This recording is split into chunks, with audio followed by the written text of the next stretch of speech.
Assalamu alaikum. This is Dr. Nasir. In today's lecture, we are going to talk about something different, something new. There is something related to spoken English, right? Almost all of us have this problem that we know all the tenses, we know all the routine, but we do not know how to say even a very simple thing, right? So, most of the lecture would be in Urdu just for the betterment of the students. Got it? Okay.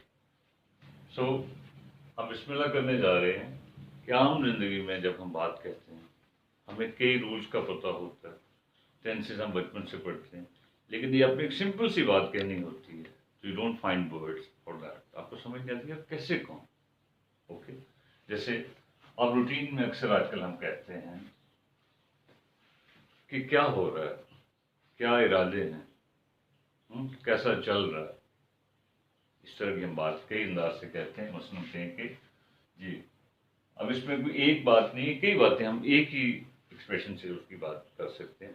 जैसे हम अक्सर कहते हैं हाँ जी कैसी गुजर रही, कैसा चल रहा है, क्या कुछ हो रहा है, आगे क्या इरादा, क्या करने जा रहे हो. तो हम सिंपल सा एक्सप्रेशन लगाते हैं व्हाट्स अप, व्हाट, ठीक है, और ये हो गया इज के व्हाट्स, उसको मुक्त करके लिख. तो व्हाट्सअप मीन्स ओके, क्या हो रहा है, कैसा चल रहा है, क्या करने जा रहे हो. कोई इसमें से आप एक लिख लें जी, जी क्या इरादे हैं, हाँ, या कैसा, क्या प्रोग्राम है, या आगे क्या करने जा रहे हो. इसमें से कोई भी बात, तो सिंपल सी बात है. इसको यस से व्हाट्स अप. एक अनपढ़ बंदा भी इस बात को समझ सकता है, क्योंकि आम लाइफ में हमें कोई बड़ी हैवी वोकैबुलरी चाहिए होती कि बहुत ज़्यादा ग्रामर के रूल्स का नहीं ज़रूरत होती, लेकिन जो कम से कम जब व्हेन यू किसी से बात करें तो वो तो क्लियर होना चाहिए, अगले को पता हो चाहिए कि क्या है, राइट. हम अक्सर कहते हैं आपको समझ आ रही है, आपको, जैसे हम पढ़ाते हुए अक्सर कहते हैं, अभी फर्ज के मैं कहता हूँ जो भी मैं पढ़ा रहा हूँ आपको समझ आ रही है, तो इसकी क्या इंग्लिश हो सकती है. इसमें कोई ऐसी मुश्किल बात नहीं है. टेंस के एतबार से आप देखिए सिंपल सा कंटिन्यूस टेंस है, तो हम कहते हैं आर, ठीक हो गया. यू कहने को तो हम कई स्टाइल से कह सकते हैं, लेकिन एक सिंपल सा एक्सप्रेशन जो मोस्ट कॉमन जो है, are you getting, are you getting, और आगे ये सवाल का निशान डाल, आर यू गेटिंग. अक्सर हम बोलचाल में भी कहते हैं, राइट. फर्स्ट के हम कहते हैं कि ये जो बात मैंने कही है क्या ये ठीक है, ओके, क्या ये ठीक है. अब इसमें कोई ऐसी रूल की बात ही नहीं, क्या ये ठीक है. जैसे उर्दू में हम एक बात डिफरेंट स्टाइल से कहते हैं, इससे इंग्लिश में उससे कहीं ज़्यादा एक्सप्रेशंस हैं. क्या ये ठीक है, तो आप क्या कहेंगे. अक्सर हम कहते हैं, जाहिर है जितना तो बहस कर सकते हैं, इज से हम स्टार्ट करेंगे क्योंकि हम पूछ रहे हैं. इट से मुराद है वो चीज़, और अक्सर हम कहते is it okay, is it okay. इसमें क्या मुश्किल, इज इट ओके, ये तो हम अक्सर कहते भी हैं, ठीक. या इस ओके के बजाय हम कई एक्सप्रेशन, कई बातें कह सकते हैं. हम अक्सर कहते हैं is it fine, is it fine, क्या ये बात उम्दा है, इसमें ये ठीक है. अब देखिए इसमें कोई ऐसी मुश्किल बात समझ तो नहीं. इज इट फाइन, क्या ये ठीक है. हम अक्सर किसी से बात करते हैं, हम कहते हैं कि यार ये जो मैंने फर्ज किया आपको चीज़ दी है, क्या ये काफ़ी है, क्या ये ठीक है, क्या ये काफ़ी. अब इसके लिए ज़रूरी नहीं कि हम इसका लफ्ज़ी तर्जुमा करें, क्या ये काफ़ी है. और इसमें हम असल में कहना ये चाह रहे हैं कि क्या इससे काम चल जाएगा, क्या ये काफ़ी है. अब देखिए, क्या इससे काम चल जाएगा, क्या ये गुजारा हो जाएगा, कई एक बातें हैं. तो इसके लिए हम क्या कहेंगे, हम कहते हैं, हम कोई कहता है विल इट वर्क, फलां फलां. इसमें कोई ऐसी मुश्किल बात नहीं है. आप इतने का ये काफ़ी का जब हम तर्जुमा करेंगे, ज़रूरी नहीं कि हम इन अल्फाज का तर्जुमा करें, हम इसका तर्जुमा को इस तरह कर रहे हैं कि ऐसे काम चल जाएगा। तो हम इसका स्टार्ट कैसे करेंगे? वेल से हम स्टार्ट करेंगे। इसका मतलब है गा, इट से मुराद है वो चीज़ जिसकी हम बात कर रहे हैं, और डू का मतलब होता है करना। लेकिन जब हम किसी कहते हैं वेल डू, तो इससे मुराद ली जाती है कैसे गुजारा चल जाएगा, कैसे काम चल जाएगा, इसमें कोई मुश्किल बात है। ओके, हम अक्सर कहते हैं कि जो मैंने आपको बात समझाई है, बात समझ आ गई, ठीक है, उसका इसको क्या क्या ये क्या वाज़ेह हो गया है? तो कैसे कहोगे क्या वाज़ेह हो गया, जो मैंने बात की है वो आपको समझ आ गई, तो आप कैसे कहोगे क्या बात? ज़रूरी नहीं होता कि जो अल्फाज हैं हम उनको एग्जैक्टली उनका हम लफ्ज़ पे लफ्ज़ तर्जुमा करें, वो तो बल्कि गलत होता है। कुछ एक्सप्रेशंस हैं जिनमें सेंस वही होती है। क्या वाज़ेह हो गया है? फर्ज किया मैं भी आप पढ़ा रहा हूँ, तो मैं क्या कहूँगा, क्या ये बात वाज़ेह है? तो इसकी इंग्लिश होगी इज, शाबाश, इट से मुराद जो भी मैं कह रहा हूँ clear, is nothing difficult in it, is it clear? क्या ये क्लियर है? क्या ये वाज़ेह है? ये वाज़ेह हो गया। हालांकि इसका अगर हम लफ्ज़ी तर्जुमा करें टेंस के हिसाब से कुछ और बनता है, लेकिन प्रैक्टिकल मीनिंग इसका ठीक। फर्ज क्या मैं कहता हूँ भाई, आप उससे मिले हैं। अब इसमें ये जो सा भी टेंस है, ठीक है, प्रेजेंट परफेक्ट है, जो कुछ भी है, आप क्या कहेंगे? आप उससे मिले हैं,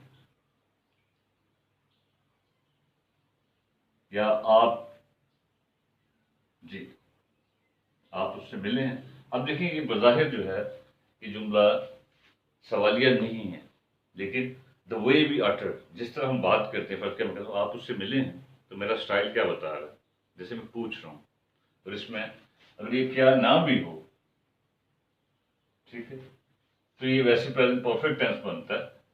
तो इसकी इंग्लिश क्या होगी? हैव से हम स्टार्ट करेंगे, आपके लिए यू, ठीक है, और इसके साथ हमें थर्ड फॉर्म चाहिए होती है, मीट की थर्ड फॉर्म में मेट, हैव यू मेट, और आगे उससे या उस के लिए कहेंगे हैम, हैव यू मेट हैम। अगर आपको रूल सही नहीं भी समझ आता, तो one can say at least time ये तो आप कह सकते हो हैव यू मेट हिम। रटने की भी जरूरत नहीं है, लेकिन थोड़ा सा बहुत ज़्यादा इंग्लिश की बारीकियों में भी जाने की जरूरत नहीं है काम बंदे को, राइट। फर्स्ट क्या मैं कहता हूँ, तो ये हो गया हैव यू मेट हिम, क्या आप उससे मिले हैं। अब इसका अगर आपने फर्स्ट का जवाब देना है, तो ये वो कैसे देंगे?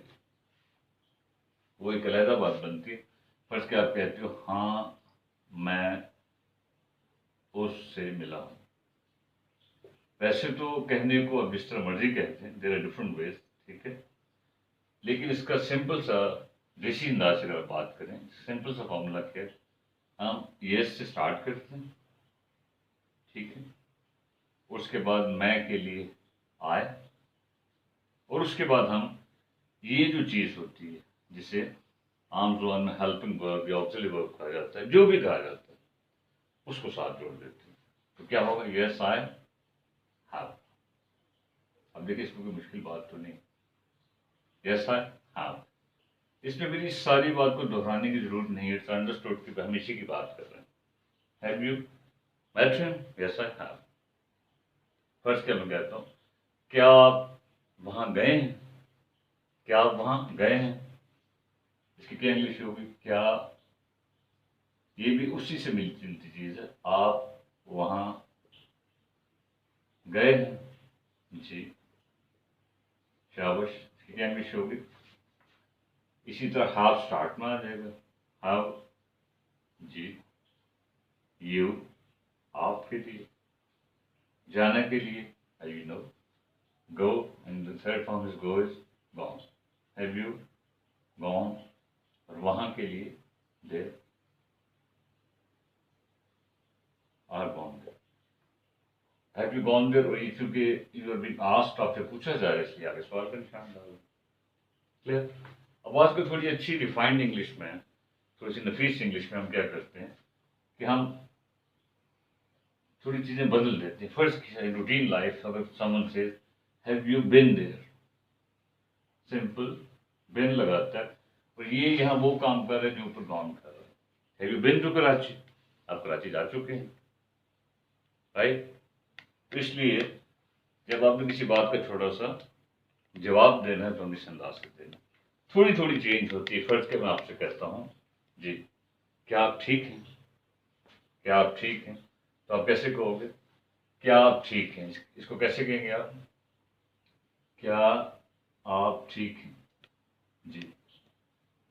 सिंपल सी बात है। वैसे तो कहने के डिफरेंट वेज, हजारों स्टाइल हो सकते हैं, लेकिन हम तो एक आइडिया कर रहे हैं। क्या आप ठीक हैं, तो हम कहते हैं आर्ट हो गया हैं के लिए, फिर यू, ओके, ठीक के लिए आर यू। इसके आगे हम कई अल्फाज लगा सकते हैं, are you okay, are you fine, are you right, कुछ भी। तो फाइन से मुराद मतलब है कि आप ठीक हैं, जिंदा हैं, आर यू फाइन। अब थोड़ा सा कंफ्यूजन कहाँ होता है, when you answer this thing. Suppose जवाब में आप कहते हैं हाँ मैं ठीक हूँ, हाँ मैं ठीक हूँ। इसकी इंग्लिश में थोड़ा सा रूल समझ लें, थोड़ा सा बेहतर स्टाइल समझ लें, हाँ मैं ठीक हूँ। तो जाहिर हाँ के लिए हो गया यस, देख लें, इसमें कोई मुश्किल बात नहीं।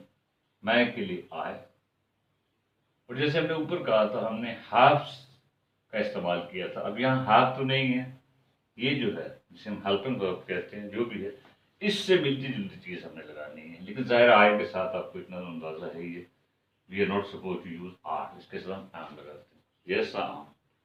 तो ये काफ़ी है, इसके बाद मजीद कुछ कहने की ज़रूरत नहीं। मकसद कहने के लिए कि रूटीन लाइफ में you are not suppose to go to detail of things. आपको बड़ी हैवी वोकैब, बड़ी ग्रामर की sense, you are not required that. आपको छोटी छोटी बातों का इतना आइडिया होना चाहिए कि whatever you are saying that is fine. इतना कॉन्फिडेंस होना चाहिए, ये मैंने फर्ज किया, ये बात की है तो ये 100% होगी, अच्छी ना हो, रिफाइंड ना हो, लेकिन आप कहते भाई ये ठीक है, फर्ज के लिए आपसे पूछता है हाँ जी ठीक है, high fine, you must be 100% confident when you से यस हाँ। इसमें कोई ऐसी मुश्किल बात नहीं। इस तरह के हम छोटे छोटे एक्सप्रेशन लेके चलेंगे, तो इंशाल्लाह it was just a sort of intro like stuff. तो इस कोशिश करेंगे कि इस तरह वीडियो की थोड़ी सीरीज लेके चलें, right. Thank you very much, इंशाल्लाह मीट सून।